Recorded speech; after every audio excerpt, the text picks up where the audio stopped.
열왕기하 18장 1절에서 12절까지의 말씀입니다. 이스라엘 왕 엘라의 아들 호세아 3년에 유다 왕 아하스의 아들 히스기야가 왕이 되니 위에 나아갈 때 나이 25세라. 예루살렘에서 29년을 치리하니라. 그 모친의 이름은 아비라 스가리아의 딸이었더라.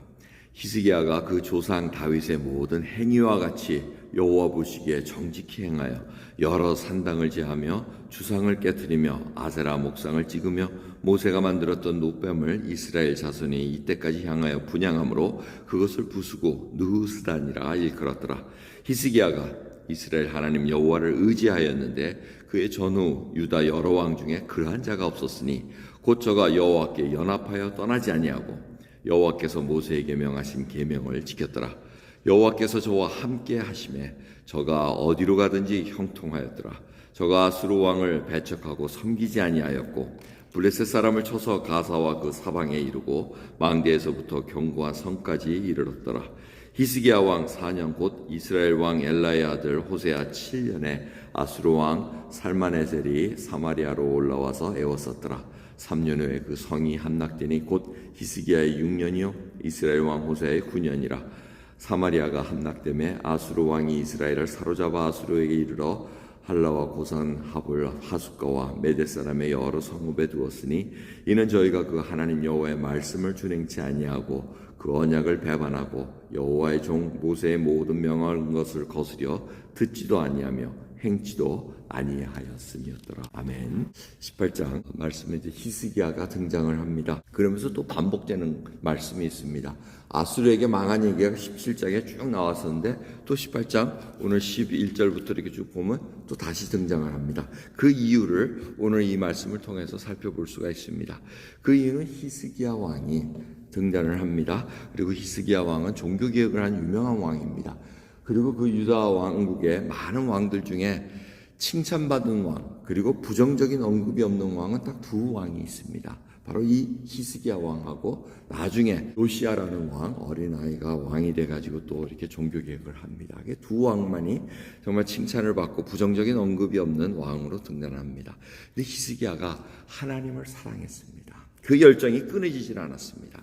그래서 했던 일이 4절입니다. 산당을 부수고 주상을 깨뜨리고 목상을 깨뜨리고 심지어 노뱀까지 다 부서뜨립니다. 이 노뱀이 어떤 뱀입니까? 이 광야에서 이스라엘 백성들이 불뱀에 이렇게 물려 죽었을 때 막 부르짖고 살려달라 그러니까 노뱀을 만들어서 이걸 쳐다보는 자는 살리라.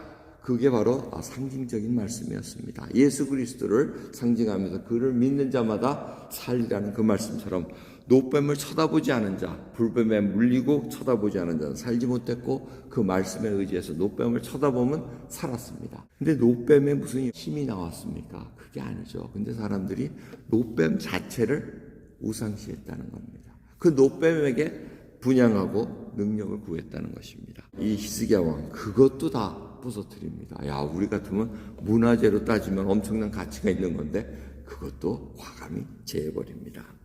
그러면서 히스기야의 마음이 어땠습니까? 6절을 보면 여호와께 연합하여 떠나지 아니했다고 합니다.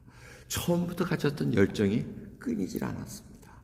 여러분은 어떻습니까? 연합됐다는 것, 이것은 끊이지 않는다는 겁니다. 여러분들이 예수 그리스도를 믿고 그 가졌던 열정이 지금도 똑같이 정말 뜨겁습니까? 뜨겁게 정말 사랑합니까? 이 연합됐다는 것 바로 주님께서 우리에게 말씀해 주십니다. 넌 나와 연합된 자다. 끊을래야 끊을 수가 없다는 겁니다. 그래서 포도나무요 가지요 이 얘기가 나옵니다. 진액을 받아야지만 열매를 맺을 수 있다고 합니다. 예수 그리스도를 떠나서는 아무것도 할 수 없다는 그 고백이 나오는 것이 바로 연합된 자의 고백이라는 것입니다. 그래서 하나님의 말씀을 지켰다고 히스기야는 그렇게 고백을 합니다. 그리고 7절을 보면 여호와께서 저와 함께 하시며 어디로 가든지 형통하였더라 얘기합니다. 여러분 우리 형통한 거 좋아합니다. 형통한 거를 우리가 우리 뜻대로 해석을 합니다. 내가 원하는 거 하면 형통이라고 얘기합니다. 하나님의 뜻과 상관없이 해서 잘 이루어지는 것도 형통이라고 얘기합니다. 하나님이 은혜를 베풀어 주셔서 이렇게 됐다고 갖다 붙입니다. 하지만 생각해 보십시오. 형통이라는 단어는 누구에게 적용됐습니까? 요셉입니다. 감옥에 가도 노예가 되더라도 하나님이 함께 하심에 형통하였더라 이렇게 얘기합니다. 형통이라는 그 기독교적인 단어는 무엇입니까? 하나님이 함께 하심으로 말미암아 그것이 어디에 있든지, 어떠한 상황, 어떠한 형편에 있든지 하나님이 함께 하심으로 말미암아 하나님의 호의를 받고 여러 사람으로 하여금 하나님의 임재하심을 맛본다는 겁니다. 그것을 잊지 마셔야 됩니다. 히스기야는 그것을 알았기에 어떤 전통적인 아수르 왕을 조공바치고 숭배하고 이런 일을 하지 않았습니다. 오늘 7절 마지막 구절 보면 아수르 왕을 배척하고 섬기지 아니했다고 얘기합니다. 그러면서 그 비교되는 말씀이 바로 북이스라엘은 그렇게 하지 않았다는 겁니다. 하나님이 함께 하셨지 않았으므로 말미암아 그 북이스라엘 왕은 형통할 수도 없었고 망했다고 얘기합니다. 그래서 아수르 왕이 함락한 얘기가 다시 등장합니다. 오늘 말씀을 보면은 여러분, 우리가 예수 그리스도를 믿는 자들이 어떻게 살아가야 되는가 너무나 완연하게 알려주시고 계십니다. 하나님만 섬기라는 그 말씀입니다. 귀가 따갑도록 듣는 얘기입니다. 그런데 우리 속에 그 우상을 섬기면서 하나님을 섬기는 혼합주의는 안 된다는 얘기입니다. 히스기야와 같은 왕이 모든 산당과 모든 우상들을 제해버리는 과감한 개혁도 필요하고, 내가 가져왔던 그 전통도 그것이 하나님을 방해하는 믿음이라면 과감히 제해버려야 됩니다. 이것이 바로 하나님의 마음을 시원케 하고 하나님의 뜻대로 행하는 자의 모습이라는 것입니다. 여러분, 히스기야 왕이 이렇게 행했을 때 하나님의 마음은 어땠을 것 같습니까? 정말 우리가 보는 우리도 시원하지 않습니까? 야, 이렇게 하는 왕도 있다니. 여러분, 그러한 왕이 우리도 할 수 있다는 겁니다. 여러분, 자식들을 키우다 보면 언제 마음이 흐뭇합니까? 걔들이 열심히 해서 잘한 게 아니고 부모의 뜻대로 순종할 때입니다.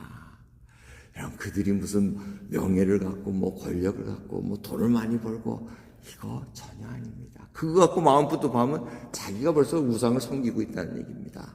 그게 아니고 자기가 원하는 하나님의 뜻대로 원하는 그것을 준행할 때 그것이 바로 부모의 마음이 뿌듯합니다. 흐뭇합니다. 시원합니다. 여러분, 하나님 원하시는 게 뭡니까? 말씀하시지 않습니까? 내 이웃을 내 몸과 같이 사랑하고 하나님을 목숨을 다해서 사랑하는 그 말씀. 그럼에도 불구하고 우리는 우리가 좋아하는 자, 나에게 잘해주는 자에만 잘하려고 합니다. 그게 사랑은 아니라고 성경은 분명히 얘기를 하고 있습니다. 원수를 위해서도 축복해 줄 수 있고 원수를 핍박 가운데서도 사랑해 줄 수 있다는 것. 참 이것이 우리에게 십자가의 길이라는 것을 알면도 불구하고 우리는 우리가 원하는 형통을 바라고 내가 원하는 사랑을 하길 원하고 그러면서 남들은 변화되기를 원하는 아주 이기적인 그러한 신앙생활을 갖고 있다는 것을 살펴봐야 됩니다. 오늘도 히스기야에 행했던 행적을 통해서 정말 우리가 사후에 죽은 후에 어떠한 평가가 있을지 또 드러납니다.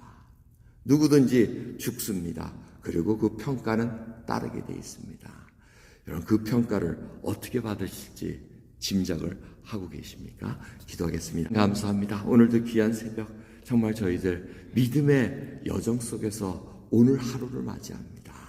언젠가는 주님을 뵈어야 되고 이 땅을 떠날 때가 있습니다. 장막을 벗을 때가 있나이다. 정말 하나님의 마음을 시원케 했던 하나님의 마음을 흐뭇하게 할 수 있는 그 순종한 말씀대로 순종했던 그 결과들을 저희들이 안고 살아가길 원합니다. 감사드리며 예수 그리스도의 이름으로 기도드렸나이다. 아멘.